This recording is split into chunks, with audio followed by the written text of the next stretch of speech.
Tiger গর্জনে লণ্ডভণ্ড পাকিস্তান, মাত্র ১১৪ রানেই শেষ বাবর আজমদের দম্ভ। ঢাকা মিরপুরের শের-ই বাংলা স্টেডিয়াম আজ সাক্ষী হয়ে রইল এক অবিশ্বাস্য ক্রিকেটীয় তাণ্ডবের।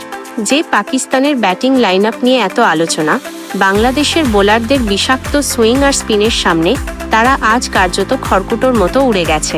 টসে জিতে ব্যাটিং করতে নামা পাকিস্তানের শুরুটা ছিল বিভীষিকাময়। ওপেনিং জুটি ভাঙার পর থেকে আসা যাওয়ার মিছিলে যোগ দেন রিজওয়ান ও বাবররা। বাংলাদেশের পেস আক্রমণের সামনে তারা এতটাই অসহায় ছিলেন যে ইনিংসের অর্ধেকও পার করতে পারেননি। শেষ পর্যন্ত স্কোরবোর্ডে ১১৪ রান তুলতেই অল আউট হয়ে যায় পাকিস্তান। পাওয়ার প্লেতে জোড়া আঘাত, ইনিংসের শুরুতেই দুই ওপেনারকে ফিরিয়ে দিয়ে চাপ সৃষ্টি করেন বাংলাদেশের পেসাররা। মিডল অর্ডারে স্পিন জাদু, মাঝপথে মিরাজ ও সাকিবের ঘূর্ণিতে দিশেহারা হয়ে পড়ে পাকিস্তানের অভিজ্ঞ মিডল অর্ডার। দুর্দান্ত ফিল্ডিং, আজ মাঠে প্রতিটি বলের পেছনে বাঘের মতো ঝাঁপিয়ে পড়েছেন শান্ত হৃদয়রা, যা পাকিস্তানকে রান নিতে বাধা দিয়েছে। গ্যালারিতে উল্লাস, স্তব্ধ পাকিস্তান শিবির।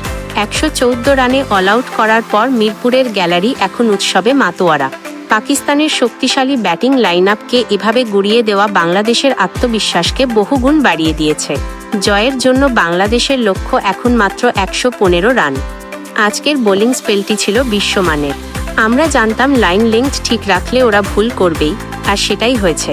বাংলাদেশ দলের ওপেনিংয়ে ছিলেন সাইফ হাসান ও তানজিদ হাসান, তবে শুরুটা ভালো করতে পারেনি তারা। দলীয় ৩১ রানেই সাইফ হাসান ফিরে যান। এরপর ব্যাটিংয়ে আসেন নাজমুল হোসেন শান্ত।